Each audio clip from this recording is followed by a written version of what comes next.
maintenant, c'est l'invité explosif.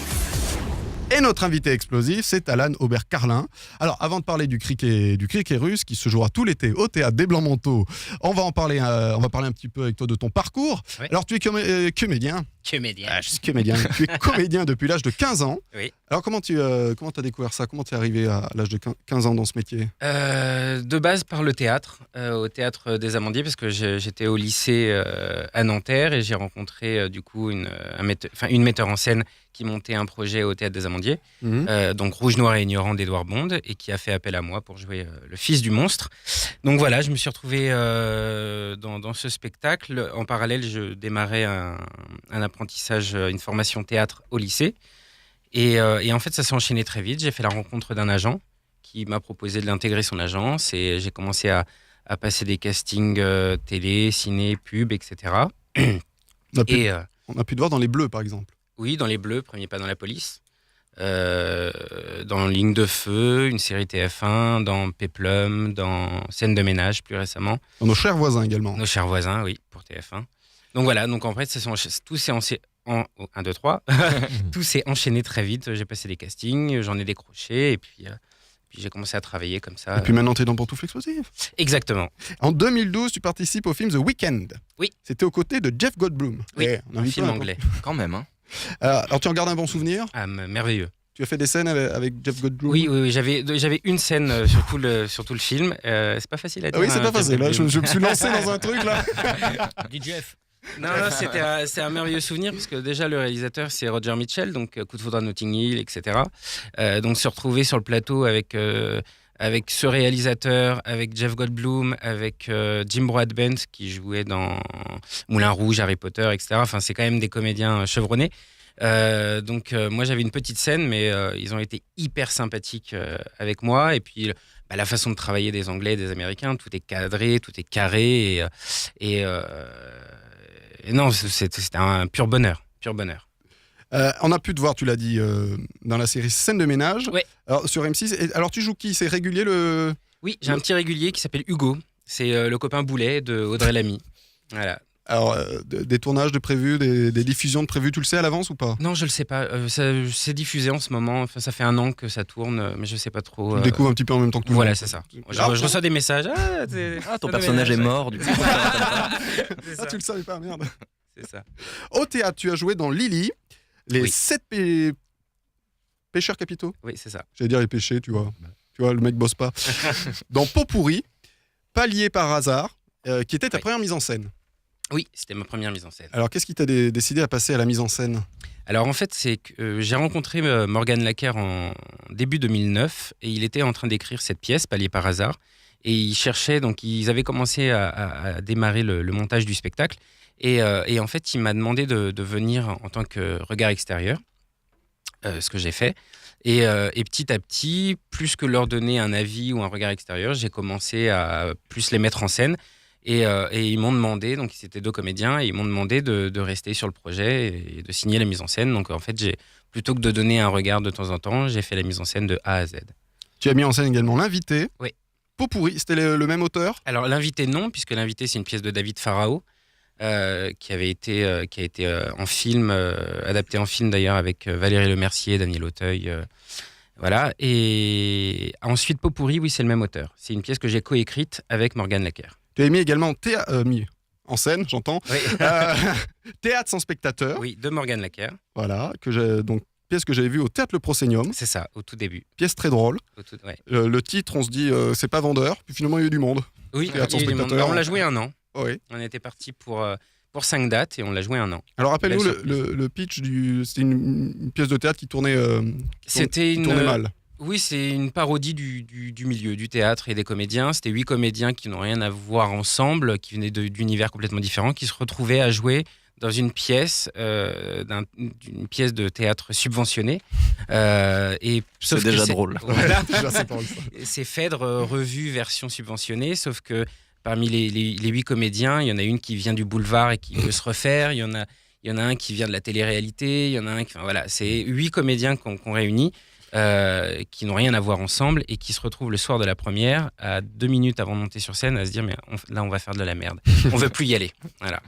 Tu es également comédien de doublage. Oui. Alors, on a pu t'entendre dans quoi? Est-ce que tu as doublé, comme on est sur Japan FM, est-ce que tu as doublé dans des mangas Oui, beaucoup.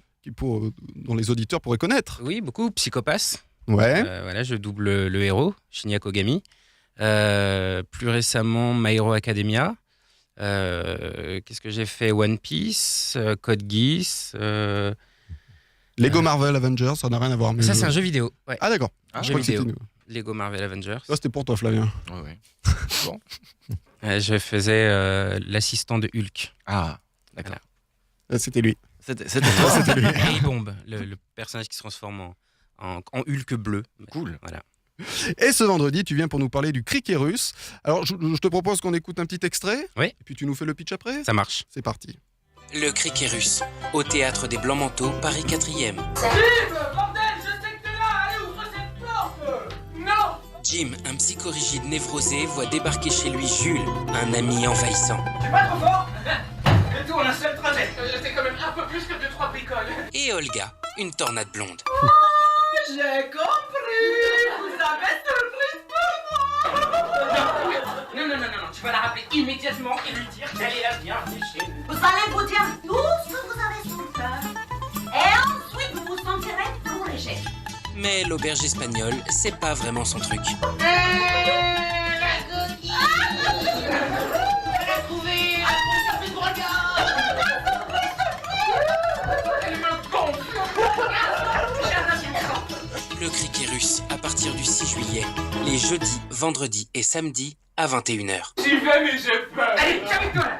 Une comédie survoltée. Alors, le cricket russe, le pitch. Alors, le pitch, en fait, c'est l'histoire de Jim et de Jules. Jim, c'est l'histoire de deux copains diamétralement opposés. Jim est un psychorigide névrosé qui a peur de tout, qui est maniaque, qui a peur de sortir de chez lui, qui a peur de l'étranger. Et Jules, donc, que j'incarne, qui est tout l'opposé, qui est le baroudeur, le mec cool, un peu geek sur les bords, qui débarque un soir chez son ami pour lui demander l'asile politique, parce qu'il a été mis à la porte par ses colocs, parce qu'il est très envahissant. Et il s'impose chez son pote Jim. Donc Jim accepte bien malgré lui. Sauf que, au fur et à mesure, on découvre que Jim a fait une bêtise. En fait, il discute avec une fille sur Internet qui s'appelle Olga. Donc, c'est le principe de l'échange Erasmus. Il est censé la recevoir pour un échange culturel. Sauf que, comme il n'est pas bien dans sa peau et qu'il a très peur des autres, il a envoyé la photo de son pote. Il s'est fait passer pour moi depuis le début. Sauf qu'elle est censée arriver. Et elle arrive plus tôt que prévu et on a la mauvaise idée d'échanger. On échange nos rôles. Je joue Jim, il joue Jules. Donc lui, en étant complètement étriqué, complètement introverti, c'est très compliqué pour lui de jouer le mec cool et baroudeur et sans prise de tête.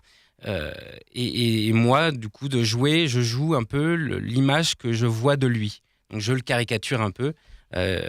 Voilà. Et Olga arrive et elle fout un gros bordel dans la vie de ces deux garçons. Et voilà, donc c'est une cohabitation survoltée et comment dire, obligée. On se retrouve piégés tous les trois dans cet appartement à devoir vivre les uns avec les autres et en se mentant tous les uns les autres parce que Olga finalement n'est pas non plus celle qu'elle prétend être. Alors, pourquoi ce titre, le cricket russe? Parce que je crois qu'il y a eu plusieurs titres. Est-ce que vous avez pensé à Jules et Jim? Ça sonne bien. Oui, on y a pensé, mais on avait peur des droits. Écoute, le cricket russe, il faut vraiment voir la pièce pour comprendre. Parce que Olga est russe, forcément, et le cricket, Jim a une grosse phobie des insectes, et une grosse partie des crickets. Et comme c'est une comédie romantique, on symbolise un peu la Olga en cricket russe. Alors, qui t'accompagne sur scène?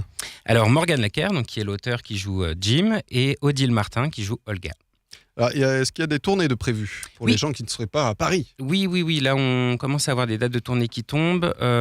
Alors, vous pourrez nous retrouver à Rouen, au Théâtre à l'Ouest, donc les 2 premiers dimanches d'octobre. Je crois que c'est le 1er et le 8 octobre, donc à Rouen. Et le 9, 10, 11 novembre à Metz, au Théâtre Le Burlesque. Voilà. Alors, c'est une pièce qui a été éligible au Molière 2017. Oui. Alors, comment vous vous êtes retrouvé éligible? Ça a été une grosse surprise. On jouait au Théâtre Les Feux de la Rampe depuis quasiment 1 an. Et en fait, un jour, le théâtre m'appelle en me disant, vous rentrez dans le catalogue des Molières. On vous a proposé et on remplissait, il y a tout un tas de conditions à fournir. Et il s'avérait qu'on remplissait toutes ces conditions. Et le théâtre nous a dit, maintenant, c'est lancé. Il y a des gens qui vont venir vous voir, voter pour vous ou pas. Et voilà. En fait, ça s'est fait comme ça. Un jour, on m'a appelé. Moi, j'ai dit quoi, les petits Molières? Non, pas les petits Molières, les grands Molières. D'accord. Gros Molière. Voilà, les gros Molières. Donc, je savais pas que c'était possible. Mais j'étais assez fier puisque on jouait dans une petite salle de 70 places. Donc, on était, en tout cas en 2017, on était la plus petite production à être au catalogue des Molières. Donc, j'ai trouvé ça très chouette. Bah oui, c'est bien. Et même de la part de l'Académie des Molières, j'ai trouvé ça très chouette de faire enfin intégrer une pièce de café-théâtre dans leur catalogue. J'ai trouvé ça bien. Et là, vous allez fêter bientôt la 150e. Oui, bientôt. Alors, ça sera pour quelle date qu'on vienne? La date exactement, je sais pas. Ce sera au mois de juillet. Est-ce que tu as compté sur ton calendrier, tu sais? Je sais que c'est au mois de juillet. Morgane, qui est l'auteur de la pièce, est plus. Tiens les comptes. Voilà, c'est lui qui gère ça. Mais je crois que c'est au mois de juillet, mi-juillet. Voilà, et tout le mois de juillet, non, tout l'été même, vous êtes Tout l'été, vous jusqu'à êtes- fin septembre. jusqu'à fin septembre, vous êtes au Blanc Manteau les jeudis, vendredis, samedis à 21h. C'est ça. Il y a une page Facebook. Il y a une page Facebook, le Criquet-Russe-Les Mauvais Garçons. Voilà, le mauvais garçon, c'est le nom de Le la nom compagnie. Oui, c'est ça, de la compagnie. Nom de la compagnie. Donc allez liker, vous aurez toutes les les infos, informations. vous aurez les Tournée. liens pour réserver. Cet été, tu seras aussi dans la comédie historique Apocalypse. Oui. Au théâtre du Nord-Ouest. Théâtre du Nord-Ouest. On démarre le 4 juillet. Alors, c'est pareil. Alors, les dates, là, je les connais pas par cœur parce que c'est assez dispersé. C'est juillet, août et septembre. Donc, c'est une mise en scène de Bernard Belin au Théâtre du Nord-Ouest. Voilà, Apocalypse. Voilà, donc cet été, tu n'as pas de vacances. Non, je ne pars pas en vacances. Très bien. Parce que je mets en scène en plus une pièce qui démarre le 8 juillet au Théâtre, qui va se jouer tout le mois de juillet, tous les week-ends de juillet, qui s'appelle Plus vrai que mature, sur l'histoire de 2 femmes âgées qui se rencontrent et qui c'est une espèce de road movie au théâtre. Donc voilà, donc non, je ne pars pas en vacances. Le 8 juillet, excellente date, c'est la Saint-Thibaut. Ah, Voilà, je Mais dis ça je parce l'ai que fait exprès. hein. c'était prévu. j'en étais sûr. je n'oublierai pas de pas y penser. Eh bien, merci Alan qui reste Merci avec à nous vous. jusqu'à 19h. Le Criquet Russe au Théâtre des Blancs-Manteaux, jeudi, vendredi, samedi à 21h. C'est tout l'été et jusqu'à fin septembre.